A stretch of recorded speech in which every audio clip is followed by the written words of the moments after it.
I caught my girlfriend whispering to her ex at a party, "He's sweet, but boring." So I poured my boring little drink down the drain, left without a word, and 3 months later she was DMing me while he cheated on her. It was supposed to be a chill night. One of those low-stakes house parties where the beer's warm, the playlist's mostly throwbacks, and you spend half the time making awkward small talk in the kitchen. I'd almost bailed, honestly. But Emily, 27 female, my girlfriend of almost 2 years, begged me to come. Said it was just some friends from college she hadn't seen in a while. Promised she wouldn't ditch me to go gossip in the backyard like last time. I'm Jake, 30 male, software dev, introvert, classic boring boyfriend material if you ask her friends. I'm the guy who knows everyone's drink order but never gets tagged in photos. And that night, I was exactly that, sipping my rum and coke, leaning against the counter while Emily flitted around like the star of her own biopic. I should have known the second I saw him. Logan, 28 male, her ex, the one that got away. Or more accurately, the one she swore she was so over but somehow kept popping up in stories that ended with, "But that was forever ago." Tall, smug, tattooed, the kind of guy who laughs with his entire chest like he owns the air in the room. I tried to play it cool. I did. Because Emily swore they were just friends, and I was tired of being the guy who asked too many questions and got labeled insecure. She saw me stiffen up and whispered, "Babe, don't be weird. He's just here for James's birthday." So I let it slide. Smiled, nodded, even shook his hand when he came over. And the night went on. People laughed, shots got passed around, and I pretended I wasn't watching them talk way too close by the pool. But then came the whisper. I was coming back from the bathroom, door half open, just enough to hear her laugh. That laugh, the soft, real one I hadn't heard directed at me in weeks, and then her voice, low and sweet and careless. "He's sweet, but boring." Like I wasn't even a person, like I was a placeholder between chapters in her life. My drink was still in my hand. I stared at it for a second. Boring little drink for a boring little man, right? I walked to the sink and poured it down the drain. Didn't say a word. Not to her, not to him. I just walked out. Didn't answer her texts that night or the next. 3 months of silence followed. And then last week, she DM'd me. "Can we talk?" Guess Logan got bored too. Emily didn't even flinch at first when I walked out. I know because my friend Morgan stayed behind. Said Emily laughed when someone asked where I went. Said she muttered something like, "Probably went to go code his feelings away." Cute, right? For 3 months, I disappeared. Deleted her number. Blocked her on everything but one platform, Instagram. I wanted her to see me, not to post thirst traps or cryptic quotes like she used to, but real moments. Me hiking with friends, picking up my guitar again, smiling with people who didn't make me feel like a background character. What people don't tell you is, when someone calls you boring, it sticks. It gets under your skin. It made me question everything. Was I boring? Is kindness boring now? Is showing up and being steady just dull? But the silence was clarifying. I stopped twisting myself into knots trying to be the kind of guy she thought she wanted. I leaned into who I was. Quiet, intentional, steady. Not the spark that sets the fire, but the one who stays when the fire burns out. Then, like clockwork, she reappeared. DM came in at 1:14 a.m. on a Wednesday. "Can we talk? Please." I made a mistake. I stared at it for 20 minutes. Not because I didn't know what to say, but because I knew exactly what she was doing. Logan cheated on her. I didn't need confirmation. You could see it in the tone. It wasn't about me, it was about what she lost. The next day, another message. "He wasn't who I thought he was. I messed up. You were always good to me." Still no apology. Just regret. Regret that I wasn't there to cushion her fall. She started liking every photo I posted, reacting to my stories, sending long emotional messages about how she missed the way I made her feel safe, how she couldn't sleep, how I was the best thing that ever happened to her and she was too dumb to see it. What struck me most wasn't the desperation. It was the entitlement, like my love was still waiting on the shelf where she left it. So I responded. One line. "Heard I'm sweet but boring." She didn't reply for 5 days. Then came the meltdown. She showed up at my apartment. No warning, no text. Just a frantic knock at 9:30 p.m. on a Sunday like she was escaping a hostage situation. I almost didn't open the door, but I did. Part curiosity, part stupidity. There she was, Emily. No makeup, hoodie sleeves pulled over her hands. Eyes already welling up like she was mid-breakdown and had just hit resume. "Jake," she whispered, like we were in some indie film. "Please, can we talk? I don't even know where to start." I leaned against the doorframe, arms crossed. Didn't invite her in. "You already did talk. At that party. Remember? He's sweet but boring?" I said it calm, not cold, but I saw her flinch. "I didn't mean it like that," she rushed. "Logan, he made me feel like you were 20 again." I snapped, sharper than I meant. "Like rules didn't apply and you could say whatever the hell you wanted about the guy who actually loved you?" Her face crumpled. I was drunk. It was stupid. I thought Logan had changed. There it was. The real reason she was here. She'd bet on the fantasy and it blew up in her face. He cheated? I asked, even though I already knew. She nodded, biting her lip so hard it went white. With 2 girls. At the same party, while I was upstairs. That twisted something in me. Pity maybe, but it didn't outweigh the part of me that remembered how small I'd felt that night. Why come here? I asked. What do you think I can give you? She looked at me with this helpless, broken gaze. You were the only person who ever made me feel safe. You never made me doubt myself. I thought I needed chaos, but I just needed… God, Jake, I needed you. She stepped forward. I stepped back. No, I said. You needed someone who wouldn't leave when you called him boring in a room full of people. And you had that. You just didn't respect it. For a second, I thought she might scream or collapse. Instead, she started crying. Not polite tears, ugly, shaking sobs. You don't have to take me back, she choked out. I just needed to say it. I messed up. And then she turned and punched the wall. Full on. Closed fist, knuckle first into drywall. I heard the crack. Whether it was her hand or the wall, I still don't know. But she just stood there, breath heaving, knuckles split open, eyes wild. You think I don't hate myself for what I said? She shrieked. You think I don't replay it every night? The neighbor's lights flicked on.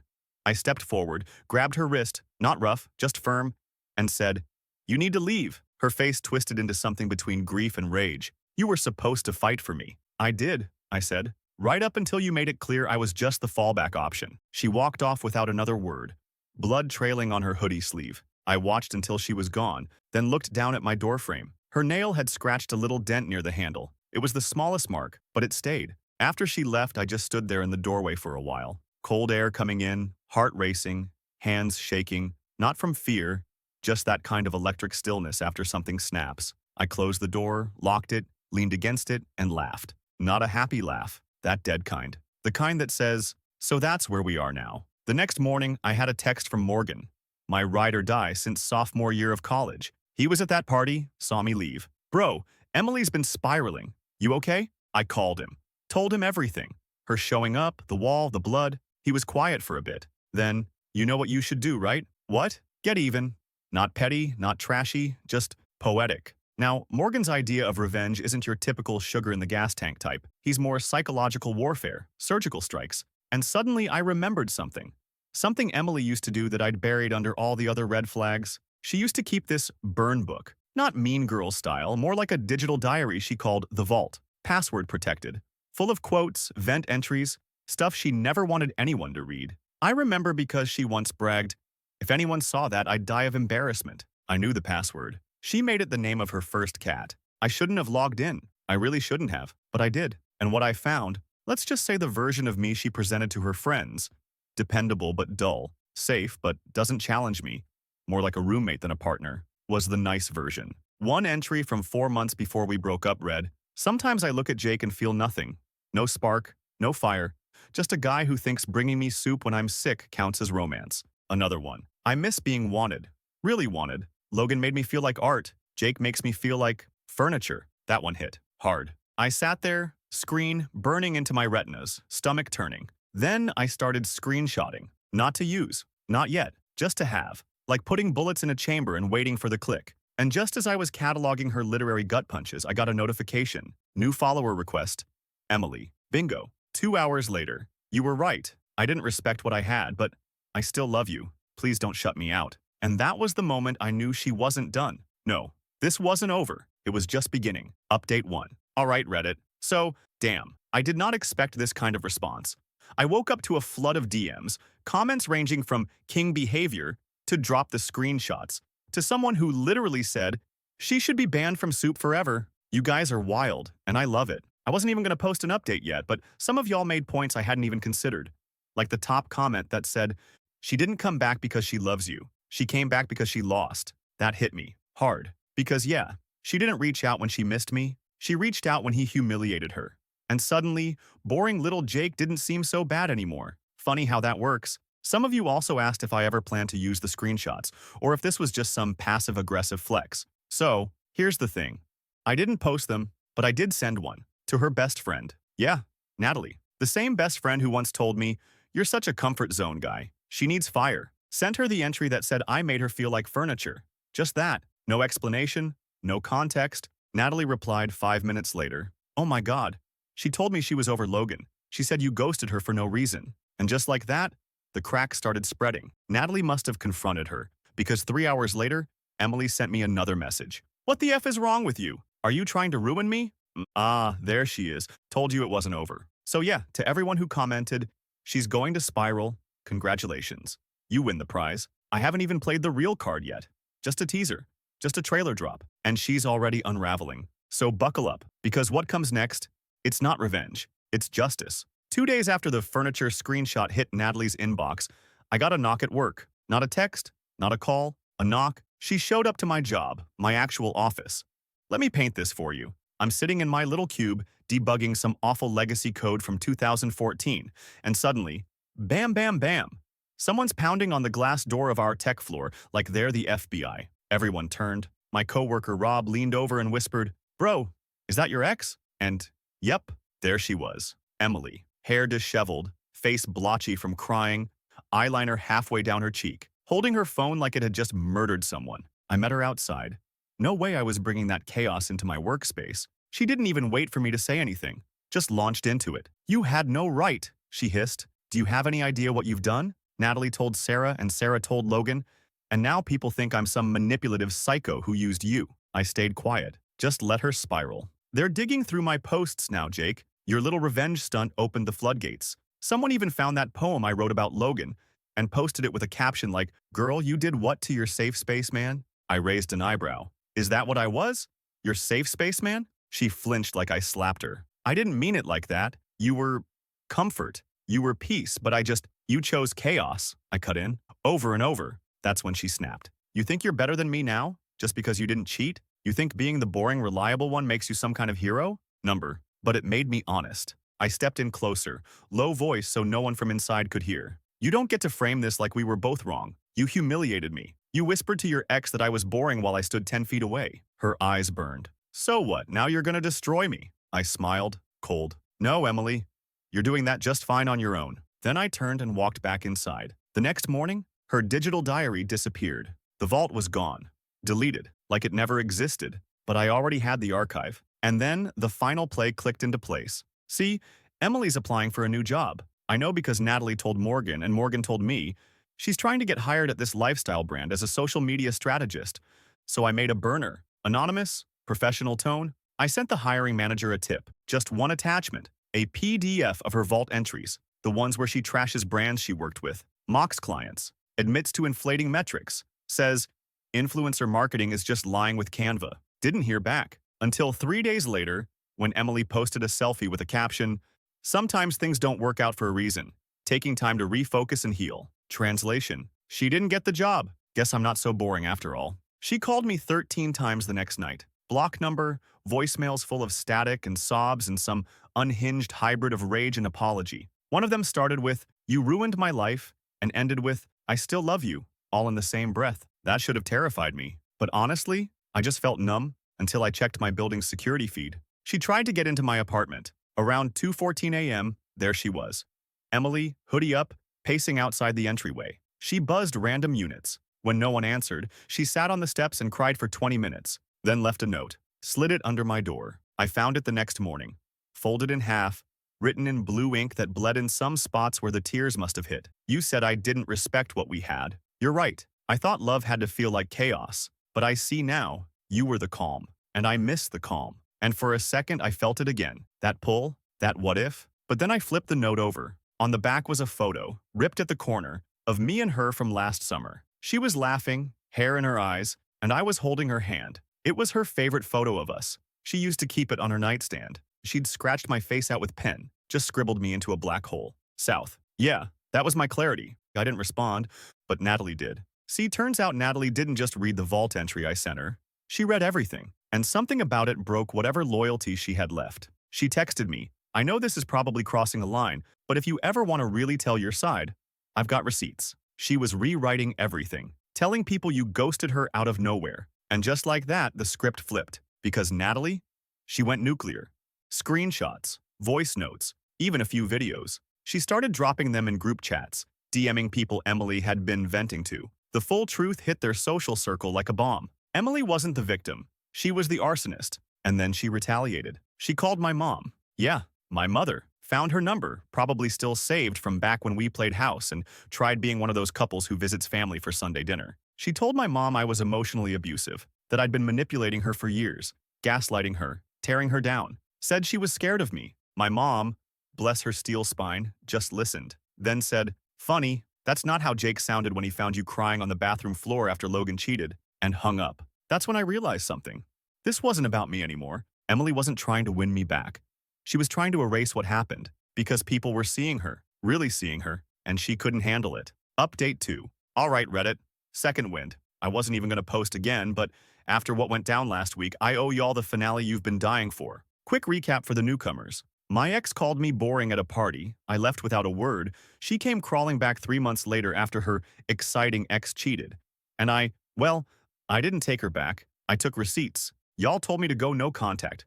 Told me to block her. Told me to light the match and walk away. But some of you said, nah, make her feel it. Well, mission accomplished. So remember Natalie, her former best friend turned chaotic neutral informant? She sent me one last gift.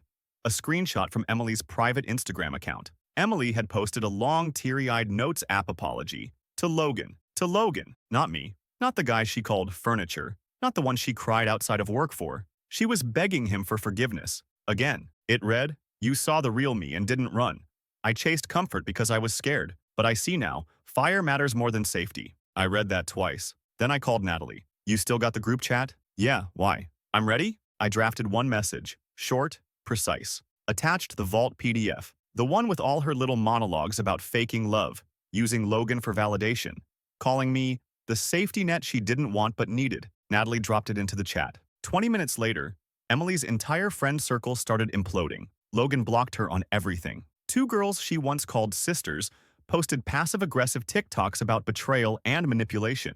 One of them tagged a brand Emily had just started freelancing with. By the end of the day, Emily posted a story that was basically an obituary for her own reputation. People are so quick to believe the worst. I made mistakes, but I'm still human. If you've ever loved someone and hurt them, you know how it feels. Be kind. I'm logging off for now. That story disappeared within the hour. Her account? Deactivated. Last I heard, she moved back in with her parents. Me? I'm boring again. Peacefully, quietly, happily. Turns out, being boring means you sleep through the night. You don't check your phone dreading the next explosion. You don't have to wonder if your partner's going to humiliate you for laughs at a party. So yeah, call me boring. I'll wear it like armor. Last Thursday, I ran into her at Target, because of course I did. I was grabbing toothpaste and a new coffee grinder. She was in the wine aisle, holding a bottle like it weighed 30 pounds. She saw me before I saw her. I heard the sharp inhale first, then her voice.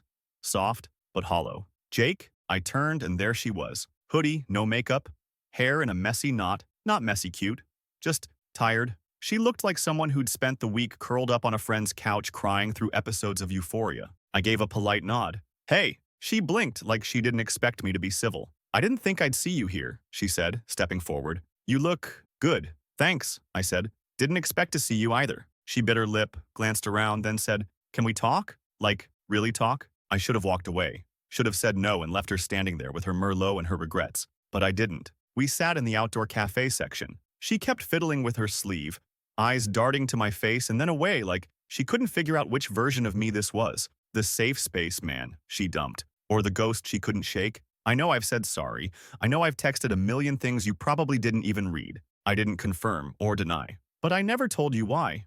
Why I said what I said at that party. I raised an eyebrow. "I was scared," she continued. "You were everything I said I wanted, and I didn't know what to do with that. I thought if it didn't feel like chaos, it wasn't real." She looked up at me, eyes glassy. "But it was. You were. Real. And I ruined it." I stayed quiet. She leaned in, voice lower. "I thought about you every single day since you left. Not Logan, not anyone else.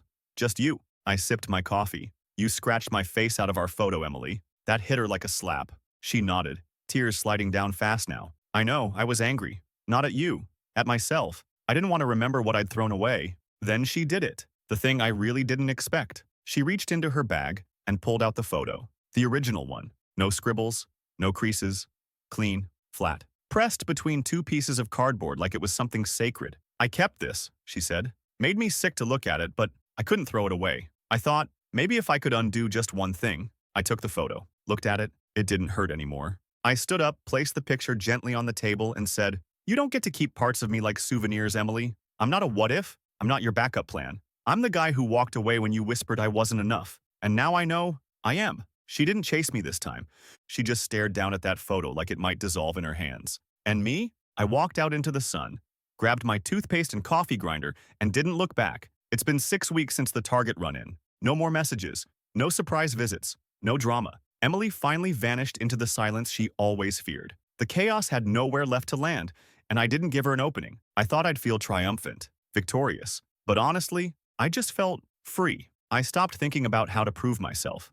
Stopped wondering if I was too boring, too safe, too predictable. I leaned into who I actually am. Turns out I like my routines. I like my Saturday morning walks, my half hour of guitar before bed, my quiet coffee with too much cream. I like loving people gently, fully, without having to perform worthiness. And if that makes me boring, then I hope I never get interesting again. Morgan and I went on a short trip last weekend, just a 3-day cabin rental in the mountains. No cell service, no noise, just stars and trees and two guys laughing so hard over a board game we cried. The last night, he handed me a drink, smirked, and said, "To being boring." I raised my glass. To being bulletproof. Because that's the thing, isn't it? People like Emily chase the spark. They want the fire, the explosion, the high. But fire doesn't warm you forever. It burns through the walls and leaves you with ash. And then they come crawling back, shivering, looking for the house they set on fire. But the house is gone now. I built something new. A week ago, I started dating again. Nothing serious.